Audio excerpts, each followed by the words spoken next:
మరియు అది నిజానికి గతం అని చెప్పడంతో ప్రారంభమవుతుంది. సరే, ఆ అధ్యాయం ఇప్పుడు ముగిసింది. అంటే ఇప్పుడు మనం కలిసి పని చేయడం మొదలుపెట్టి సృష్టించవచ్చు. సృజనాత్మకతను ప్రదర్శించగలదు మరియు ఉమ్మడి కలను సాధించడంపై దృష్టి పెట్టగలదు. ఈ ప్రకటన అందరికీ ఒక సంకేతం ఇవ్వాలి. ఇప్పుడు దీన్ని ఎవరు చూస్తున్నారు? మీరందరూ మా CEO ఆష్ ముఫారెహ్ కోసం మాత్రమే కాదు, కానీ దానికంటే ఎక్కువగా మన వ్యాపారం యొక్క భవిష్యత్తు విజయానికి ఇది ఎంత ముఖ్యమైనది. మనం మన CEOకి ఎంత ప్రియమైనవాళ్లమో అర్థం చేసుకోవడం చాలా ముఖ్యం. అతను మీ అందరినీ ప్రేమిస్తాడు మరియు మీ విధేయతను మరియు మీ వారిపై నమ్మకం ఉంచి సరైన మార్గంలో కొనసాగాలనే మీ సంకల్పానికి నేను కృతజ్ఞుడను. ఓ న్యూస్ 11 అంతా ఇదే. మనమందరం ఆ ఉమ్మడి కలలో భాగమని అది మనకు చెబుతోంది. వాళ్ళు దానిని నలుపు మరియు తెలుపులో కలిగి ఉన్నారు లేదా ఈ సందర్భంలో నిజానికి నీలం మరియు తెలుపు రంగులో ఉన్న వ్యక్తి ఓ న్యూస్ 11కి ఇలా చెప్పాడు: మనం లేకుండా ఇదంతా చేయగలిగేవాడిని కాదని. కానీ ఇప్పుడు అతను తెరవెనుక జరుగుతున్న కొన్ని విషయాలను వెల్లడించి మనకు తెలియజేయాల్సిన సమయం ఆసన్నమైంది. మా సర్వే విశ్లేషణల డేటా నుండి కొన్ని ముఖ్య ఫలితాలను లోపలికి చూద్దాం. ఇవ్వండి. ఇప్పుడు మనం దానిలోకి వెళ్లే ముందు ఇది నాకు ఏమి చెబుతోంది మరియు చూపిస్తుంది. సహజంగానే ఇవి అద్భుతమైన సంఖ్యలు, స్పష్టంగా ఇందులో చాలా వివరాలు ఉన్నాయి. కానీ అది మా ఉత్పత్తుల వెనుక ఏమి జరుగుతుందో నాకు చూపిస్తుంది. దాని గురించి చాలా వివరాలు ఉన్నాయి మరియు ఈ వార్తలో నేను చూసిన మరొక విషయానికి గమనిక 11లో అతను ఏ ఉత్పత్తుల గురించి మాట్లాడటం లేదు. మనం దీనినే ఉపయోగిస్తామని అతను చెప్పలేదు. ఉత్పత్తి. అతను కొత్త పదం గురించి మాట్లాడుతాడు. మరియు స్నేహితుల వంటి ఆ కొత్త పదాన్ని మీరు గమనించారా? నేను ఖచ్చితంగా చేశాను మరియు మీరు కూడా దరఖాస్తు చేసుకున్నారని నేను ఆశిస్తున్నాను. అతను ఆ విషయానికి వేరే పరిభాషను ఉపయోగిస్తాడు. మనం ఉపయోగించబోయే అప్లికేషన్. ఇప్పుడు నా అభిప్రాయం ప్రకారం దీనికి పూర్తిగా భిన్నమైన మరియు ముఖ్యమైన అర్థం ఉంది. ఇది కేవలం ఒక ఉత్పత్తి కాదు. ఇది ఒక అప్లికేషన్. ఇది కేవలం ఒక ఉత్పత్తి కంటే ఎక్కువ. అప్లికేషన్ అనేది వివిధ పనులలో సహాయపడేది. ఇప్పుడు నాకు ఇది చాలా ఆసక్తికరంగా అనిపిస్తోంది. నేను ఇక్కడ తప్ప అని నాకు తెలియదు. కానీ ఆసక్తికరంగా, ఒక ఉత్పత్తికి మరియు అప్లికేషన్కు మధ్య తేడా ఏమిటి అని గూగుల్లో తెలుసుకోండి. నాకు సమయం దొరికితే రేపు దీనిపై లైవ్ చేస్తాను. నేను చేయగలను మరియు మనం దీని గురించి కొంచెం వివరంగా మాట్లాడుకుందాం. కానీ ఇది ఖచ్చితంగా చాలా ఆసక్తికరంగా ఉంది. కానీ మన దగ్గర ఉన్న ఈ విశ్లేషణాత్మక డేటా, అది నిజంగా మనకు అత్యంత ముఖ్యమైన వనరులలో ఒకటి కానుంది. ముఖ్యంగా సరైన వ్యక్తుల విషయానికి వస్తే, సరైన సమయంలో, సరైన స్థలంలో, మనకు సరైన సమాచారం ఉన్నందున ప్రపంచంలోని సరైన ప్రాంతాన్ని లక్ష్యంగా చేసుకోవడం. కాబట్టి మనం మన లక్ష్య ట్రాఫిక్లో చాలా నిర్దిష్టంగా ఉండవచ్చు. నా అభిప్రాయం ప్రకారం ఇది అన్ని చోట్ల మరియు ఉత్పత్తులు మరియు అనువర్తనాల విషయానికొస్తే శుభవార్త. కాబట్టి ఈ డేటా మరియు విశ్లేషణలు మీ కోసం నేపథ్యంలో పనిచేస్తుంటే, కాబట్టి ఇది నిజంగా కిరీటంలోని ఆభరణం. కాబట్టి ఇప్పుడు ఆ శాతాలలో కొన్నింటిని పరిశీలిద్దాం. సరే, ఫలితాల నుండి మనం చూసిన దాని ప్రకారం మీరందరూ మాకు దిశానిర్దేశం చేసింది, మా ప్రయాణాన్ని, మా సంకల్పం గురించి మరియు ఆ సమయంలో మేము ఏమి భావించామో. మనందరికీ సరైన ఫలితం పొందడానికి ఎవరు వేచి ఉండటానికి సిద్ధంగా ఉంటారు, సరియైనదా? మరియు ఆ సరైన ఫలితం ఏమిటి? సరైన వాహనాన్ని ఎంచుకోవడం నిజమైన సమాధానం. ఏ వ్యాపారంలో సరైనది సరిగ్గా పనిచేస్తోంది, సరియైనదా? చివరికి ప్రతిదీ సరిగ్గా ఒకేలా కనిపించేలా మేము నిర్ధారించుకోవాలనుకుంటున్నాము. మొదట వాగ్దానం చేసినట్లుగా, ఇది సరైన వ్యాపారం కావాలని మేము కోరుకుంటున్నాము మరియు మేము CEOకి మా మద్దతు ఉందని తెలుసు. ఎందుకంటే ఇప్పుడు సర్వే కారణంగా వారికి తెలుసు 28.6%. 99% మంది ప్రజలు ఈ ప్రక్రియను పూర్తి చేయడానికి పూర్తిగా కట్టుబడి ఉన్నారు. సరే, ఇప్పుడు చాలా మంది గురించి కేవలం 1% మంది మాత్రమే పూర్తిగా నిబద్ధత కలిగి లేరని తెలిసి కూడా. ఇది ఎవరికైనా నిజంగా గొప్ప ప్రోత్సాహకం. దీనికోసం మనం ఎంతకాలం వేచి ఉండటానికి సిద్ధంగా ఉన్నామో కూడా సర్వే వెల్లడిస్తుంది. సరే, ఎంపికలు ఏంటంటే, మీకు గుర్తుంటే 90 రోజులు, 180 రోజులు మరియు ఆ కాలపరిమితి ఏదైనా కావచ్చు. అయినప్పటికీ మనలో 99% మంది ఎంత సమయం తీసుకున్నా పర్వాలేదు అని అన్నారు. ఎందుకు? మేము నిబద్ధతతో ఉన్నాము కాబట్టి, మేము సమయాన్ని వెచ్చిస్తున్నాము. భావోద్వేగాలు మరియు కొంచెం డబ్బు, కానీ ఇంకా ఎక్కువ. ఎందుకంటే మేము మా వాగ్దానాలను నెరవేరుస్తాము. కల్నల్ డేనియల్ లీ కావాలి. మీ సూపర్ స్టిక్కర్కి ధన్యవాదాలు మిత్రమా. నిన్ను అక్కడే ఉంచుతాను, నువ్వు వెళ్ళు, నీ. అది చాలా దయగలది, మీకు అది అవసరం లేదు. కానీ మీ అందరికీ ధన్యవాదాలు. దీని తర్వాత ఇది కూడా చెప్పబడింది. మనకు కొత్తది అవసరమని మీరు నమ్ముతున్నారా? దృఢమైన వాహనం అవసరం ఇప్పుడు అంత స్పష్టంగా లేదు. కానీ అది ఇప్పటికీ భారీ శాతం, మీరు చెప్పిన దానిలో 80 నుండి 80%కి దగ్గరగా ఉంది. అవును, మాకు వేరే వాహనం అవసరమని మేము అంగీకరిస్తున్నాము. ఎందుకంటే పాతదాన్ని సరిచేయలేము. ఇలా చేయడం నిజంగా విలువైనది కాదు. కాబట్టి కొత్తగా ప్రారంభిద్దాం, వేరే దానితో. అప్పుడు అది అందరికీ నిజమైన సందేశాన్ని ఇచ్చింది. ఇప్పుడు నాకు ఉత్తమమైనది. ఈ విశ్లేషణలోని వివరాలు వ్యక్తుల సంఖ్య నుండి వచ్చాయి. వీరిలో వాస్తవానికి సర్వేలోకి లాగిన్ అయ్యాను. ఇప్పుడు చాలామంది అంటున్నారు, అంతమంది వ్యవస్థాపకులు లేనప్పుడు ఇన్ని ఎందుకు వస్తాయి? న్యాయమైన ప్రశ్న. కానీ దాని అర్థం ఏమిటంటే అది 4 లేదా 5 రోజుల ప్రత్యక్ష సర్వే కాబట్టి. నేను అనుకుంటున్నాను, మీరు దానిని గుర్తుంచుకుంటే, మీరు దానిని మళ్ళీ చూడవచ్చు మరియు మీరు దానిని మళ్ళీ చదివిన ప్రతిసారీ మీరు సర్వే నుండి దానిని చూస్తే అది ఆ సర్వేకు మరొక లాగిన్గా లాగిన్ అవుతుంది.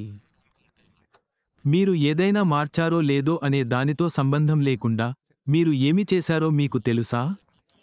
నేను సర్వేలో కనీసం 10 సార్లు లాగిన్ అయ్యానని నాకు ఖచ్చితంగా తెలుసు. ఇంకా కాకపోతే, ఒకసారి చూడండి. ఏదైనా మారగలదేమో చూడండి మరియు మిగతావన్నీ మారుతాయి మరియు మీలో చాలామంది ఉంటారని నాకు ఖచ్చితంగా తెలుసు. చాలామంది ఇదే పని చేసి ఉండవచ్చు, మరియు ప్రతిసారీ అది జరిగింది. ఇది మరొక లాగిన్గా నమోదు చేయబడింది. ఆ సర్వేలో దాదాపు 6 మిలియన్ల సార్లు ప్రజలు లాగిన్ అయ్యారు. ఇవి అలా చేశాయి మరియు అది చాలా స్పష్టంగా ఉంది కదా. అత్యధిక శాతం ఎంట్రీలు కలిగిన దేశాలు. నిజానికి భారతదేశం బంగ్లాదేశ్ నుండి సరిగ్గా 1 మైలు దూరంలో ఉంది. యునైటెడ్ స్టేట్స్, నైజీరియా, దక్షిణాఫ్రికా మరియు తరువాత ఇది చాలా ఇతరులు. దేశాల కలయిక ఉంది. ఆ తర్వాత ఏమి వచ్చిందో అది నిజంగా చూపిస్తుంది, కాదా? భారతీయ సమాజం ఎంత బలమైన సమాజమో, సర్వేలో వారు అత్యంత చురుగ్గా ఉన్నారు. ఆ ప్రయాణంలో సరైన ఫలితం కోసం వారందరూ ఎంత కట్టుబడి ఉన్నారో ఇది చూపిస్తుంది. మేము మా CEO ఆష్ ముఫారాతో కలిసి దీన్ని చేస్తాము. అప్పుడు ఇది కూడా చూశాను. వ్యక్తులు ఎలా లాగిన్ అవుతారు? నేను నా జీవితంలో చేసిన పనులు నీకు గుర్తుంటే, వాటిలో ఒకటి నేటి ఆధునిక ప్రపంచంలో మొబైల్ రెడీ ప్లాట్ఫామ్ కలిగి ఉండటం ఎంత ముఖ్యమో. ఈ సర్వే మరియు దాని వెనుక ఉన్న విశ్లేషణాత్మక డేటా, నా మాటలు ఖచ్చితంగా ప్రజలు అని సూచిస్తుంది. ఎంతవరకు మరియు అది పూర్తిగా పిచ్చి మొత్తం. దాదాపు 80 నుండి 7% మంది దీనిని మొబైల్ పరికరాల్లో చూశారు. ఆపై డెస్క్టాప్లో సరే లేదా ల్యాప్టాప్లో. అది దాదాపుగా ఒక టాబ్లెట్ లాగా ఉండేది. ఆ తర్వాత ఇతరులతో పాటు కూడా ఒక భాగం. బట్ క్రాలర్ కూడా. మీరు దాన్ని కూడా చూశారా? దీని అర్థం ప్రజలు ప్రయత్నించడానికి మరియు భర్తీ చేయడానికి చురుకుగా ఆటోమేట్ చేస్తోంది. ఉపకరణాలను ఉపయోగించి. అది నాకు కూడా ఆసక్తికరంగా ఉంది. మీరు దానిని గ్రహించారో లేదో నాకు తెలియదు. నేను కూడా అంతే ఆసక్తికరంగా ఉన్నాను. ఆ విశ్లేషణల ఉపయోగాలను వివరించడానికి ఇది మరింత ముందుకు వెళుతుంది. ఆ సర్వేలో పాల్గొనడానికి వారు ఎవరిని ఉపయోగించి వారి పర్యావరణ వ్యవస్థలోకి లాగిన్ అవుతారు? బ్రౌజర్ అప్లికేషన్ను ఉపయోగించేవారు మరియు మళ్ళీ ఒక దేశం. మై మొబైల్లో క్రోమ్ ఎక్కువగా ఉపయోగించే ఫోన్ ఓకే క్రోమ్ మొబైల్. ఆపై అది సఫారీ మరియు మీ డెస్క్టాప్లో పనిచేసే సాధారణ క్రోమ్ల మధ్య విభజించబడింది. బ్రౌజర్కి దూరంగా ఉన్నా పర్వాలేదు. మామూలు కాకి, ఆ తర్వాత మిగతావన్నీ. ఎడ్జ్, సఫారీ, ఫైర్ మరియు అంచు కూడా దానిపై ఉంది కాబట్టి ప్రతిదీ గొప్ప విశ్లేషణాత్మక డేటా. వాస్తవానికి తెరవెనుక చాలా ఎక్కువ డేటా ఉందని నేను ఖచ్చితంగా అనుకుంటున్నాను. కానీ ఈ పాప్-అప్ కోసం మరియు మనకు చూపించడానికి ప్రయత్నిస్తున్న వ్యాయామం కోసం. ఈ సర్వేల నుండి మనకు లభించే డేటా రకాన్ని చూస్తున్నాను. అది ఆకట్టుకుంటుంది మరియు నిజంగా. మీరు దానిని మాకు సులభంగా చూడగలిగే సందర్భంలో ఎలా చూపించారు? ఆ డేటా ఎలా విభజించబడిందో అర్థం చేసుకోవడం ఎంత సులభం? పై చార్టులు, గ్రాఫ్లు మొదలైనవి సరేనా? కంటికి అర్థం చేసుకోవడం చాలా సులభం. ఇవన్నీ గుర్తుంచుకోవడం మరియు వ్యాయామం చేయడం చాలా సులభం. దీనిని వారి సాంకేతిక బృందం కొన్ని రోజుల్లోనే పూర్తి చేసింది. ఆ డేటాను నేపథ్యంలో ఉంచి వాళ్ళు దీన్ని అద్భుతంగా చేశారు మరియు నాకు ఖచ్చితంగా తెలుసు. ఓటెక్ ప్రో అబ్బాయిలు నేను చెప్పగలిగిన దానికంటే చాలా ఎక్కువ వివరాలలోకి వెళతారు. శక్తివంతమైన నేపథ్యానికి వ్యతిరేకంగా ఆ విశ్లేషణాత్మక డేటాతో ఇలాంటిది సృష్టించగలగడం. నిజంగా అన్ని వేళలా పనిచేస్తూ ఉండటం నిజంగా చూస్తుంటే. అద్భుతంగా ఉన్నాడు కాబట్టి అతను చాలా ఆకట్టుకున్నాడు కదా. అక్కడ అతను దానిని బయటపెడుతున్నాడని నీకు తెలుసు కదా. తెరిచిన పుస్తకాన్ని ఉంచడం అతను కోరుకున్నది పారదర్శకంగా ఉండాలని గుర్తుంచుకోవడం పెద్ద పదాలు. వాటిలో ఒకరిలో భాగం కావడం ఎంత బాగుంది. సరే, అక్కడ ఒక అద్భుతమైన సానుకూలత ఉంది. మరియు మనమందరం వంటి నిబద్ధత కలిగిన సమాజం, మీరు దానిని మీరే చూడవచ్చు. సరే, దాచిన బొమ్మలు ఏవీ లేవు. మీరు ఊహించగలరా? ఉంచుకో, సరేనా? ఆ వివరాలు మనకు చూపించకుండా అతను అలా చేయగలడా అని ఊహించుకోండి. బయటకు వచ్చి ఆ గణాంకాలు అన్నాడు. మనలో ఎంతమంది అతన్ని నమ్ముతారు? అతను బయటకు వచ్చి చెబితే. సర్వే తెలుసా? 6 మిలియన్లకు పైగా ప్రజలు లాగిన్ అయ్యారు. కాబట్టి మనం అతన్ని నమ్ముతామా? నేను చేస్తాను, ఎందుకంటే నేను మా సీఈఓని నమ్ముతాను. కానీ ఒకవేళ ఆయన ఇలా చెప్పి ఉంటే ఎంతమంది ఆయనను నమ్మేవారు కాదు? నేను ఆలోచిస్తూనే ఉన్నాను. ఎందుకు? ఎందుకంటే అది పెద్ద సంఖ్య. వినండి, 1.4 మిలియన్లు ఉన్నాయని మాకు తెలుసు. వ్యవస్థాపక భాగస్వామి అయితే మీరు 6 మిలియన్లను ఎలా పొందుతారు? సరే, అయితే మీరు దాన్ని ఎలా చేస్తారో నేను వివరించాను. కానీ మీరు బయటకు వచ్చి దాదాపు 6 మిలియన్ల మందికి చెప్పి ఉంటే. లాగిన్ అయి ఆ సర్వే చూశాను. మీరు నమ్మరు. గుర్తుంచుకోండి, ఒక వ్యక్తి దీన్ని అనేకసార్లు చేయవచ్చు, కానీ అది అర్థమే సరియైనదా? అందుకే మీరు చెప్పే విషయాలను ఆధారాలతో సమర్థించాలి. ఖచ్చితంగా పెద్ద ప్రభావం. సరే, మరియు ఇది నిజంగా మనల్ని ప్రేరేపించడంలో సహాయపడటమే కాదు. ఎందుకంటే మన దగ్గర ఆ సమాచారం ఉంది, కానీ అది ప్రేరేపించడానికి కూడా సహాయపడుతుంది. వారు కూడా చాలా కష్టాలను ఎదుర్కొంటున్నారు. మరియు వారు భరించాల్సిన అడ్డంకుల ద్వారా. మనం వారి వెనుక ఉన్నామని తెలుసుకోవడం ఖచ్చితంగా 100% సహాయపడుతుంది. అప్పుడు కొనసాగించండి మరియు నిజంగా మనమందరం పనికి వెంటనే దిగడానికి. ఆయన మనకు గుర్తు చేస్తూ, ఈ ప్రయాణంలో కేంద్ర బిందువు మన ఉమ్మడి దృక్పథం. విద్య ద్వారా జీవితంలోని అన్ని రంగాలలో. అన్ని వయసుల వ్యక్తులకు సాధికారత కల్పించడం ద్వారా మానవాళిని ఉన్నతీకరించడం. వ్యక్తిగత వృద్ధి మరియు ఆర్థిక శ్రేయస్సు. మేము సరసమైన ధరలకు అందుబాటులో ఉన్నాము, ఇతో సహా. వినియోగదారు స్నేహపూర్వక సాంకేతికతతో సంక్లిష్టతను సరళతగా మార్చడానికి కట్టుబడి. కాబట్టి అర్థవంతమైన మార్పు అందరికీ అందుబాటులోకి వస్తుంది. దీని అర్థం సామాన్యుల భాషలో ఏమిటి? ప్రాథమికంగా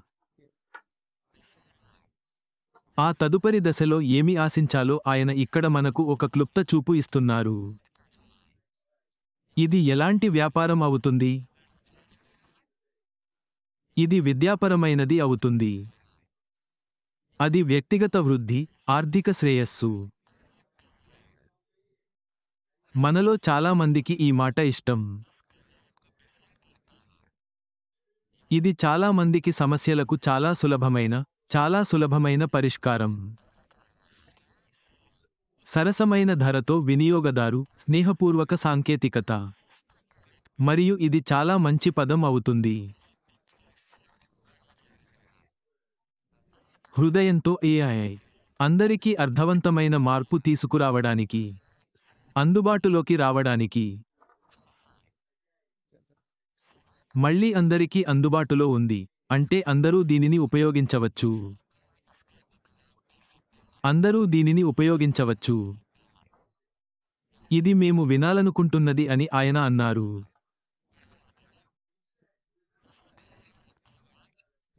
మేము శక్తివంతమైన కొత్త అప్లికేషన్లను అభివృద్ధి చేస్తున్నాము. ప్రతి రకమైన చిన్న వ్యాపారానికి సహాయపడటానికి రూపొందించబడిన అప్లికేషన్లు. నేను ఈ మాట వినడం ఇదే మొదటిసారి. చిన్న వ్యాపారవేత్త అయిన నాకు దీని అర్థం ఏమిటి? దీని అర్థం మనకు మరోసారి అవసరం. మరియు అది అందరికీ అని ఒక చూపు పొందడం. కార్పొరేషన్, చిన్న వ్యాపార వ్యక్తులు పూర్తి స్పెక్ట్రం. వారికి సహాయం చేయడానికి ఈ అప్లికేషన్ ఉంటుంది.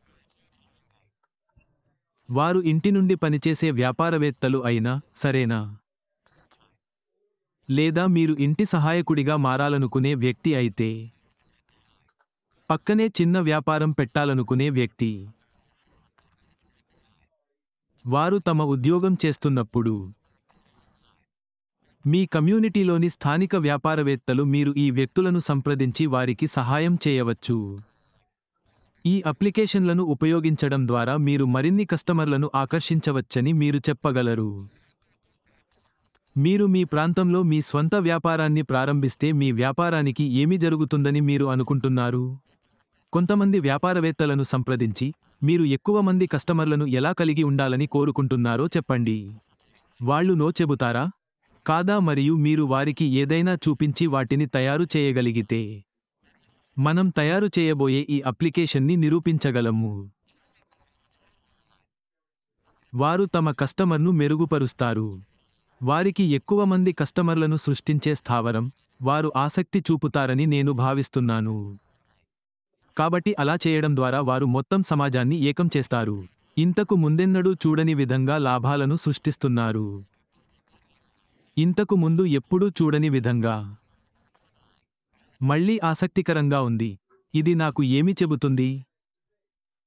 ఇంతకు ముందెన్నడూ చూడని విధంగా మీరు ప్రకటనలు చేయగలిగితే, ఇది నన్ను ఉత్తేజపరుస్తుంది.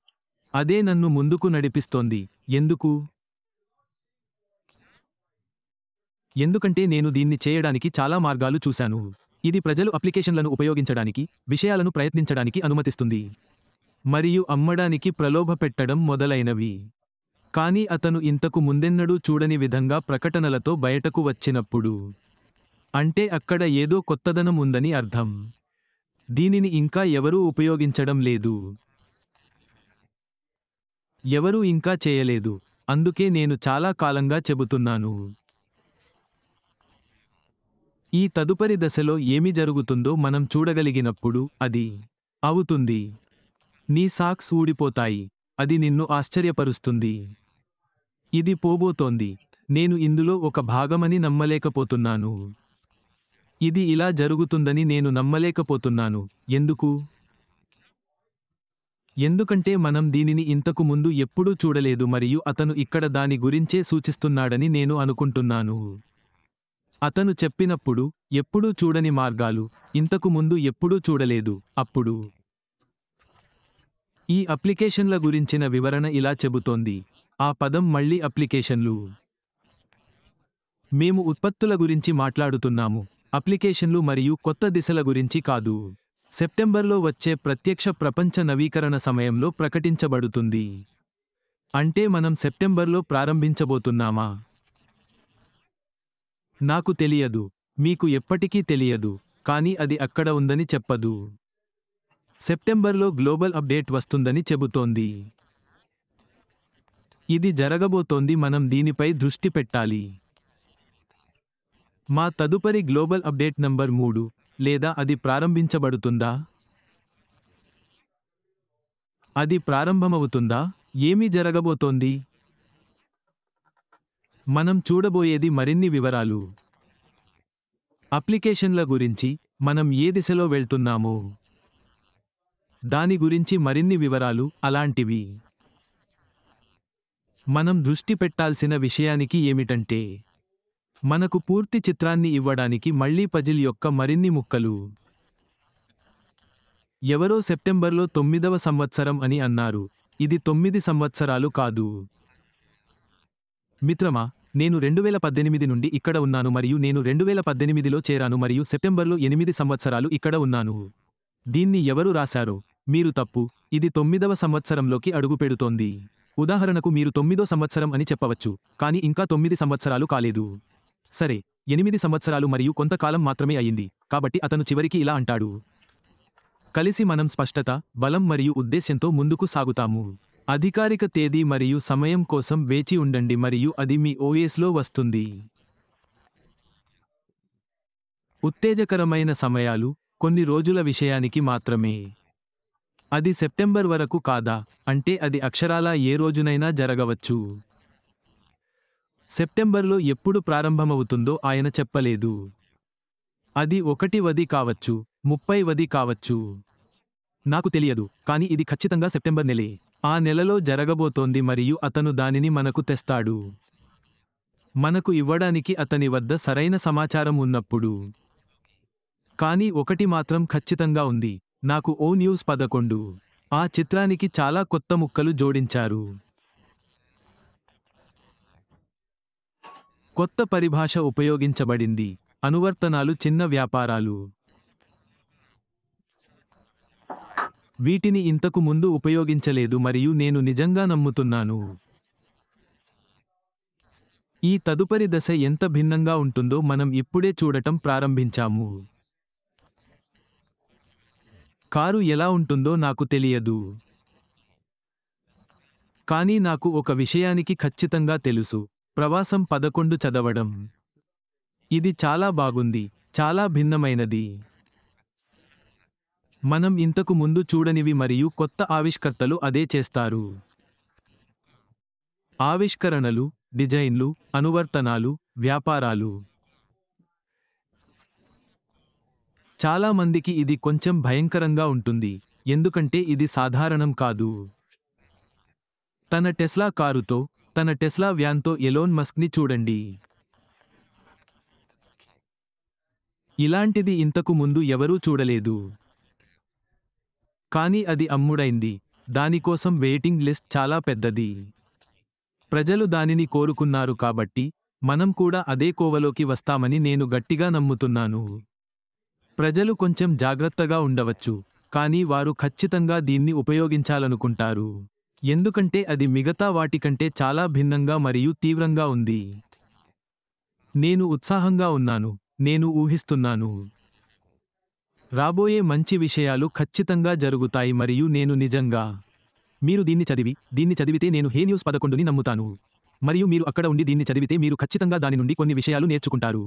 మరియు మీ దగ్గర లేని వస్తువులను తీసుకోండి. ఏమైనా ఈ రోజుకి నా దగ్గర ఉన్నది అంతే, ఫ్రెండ్స్.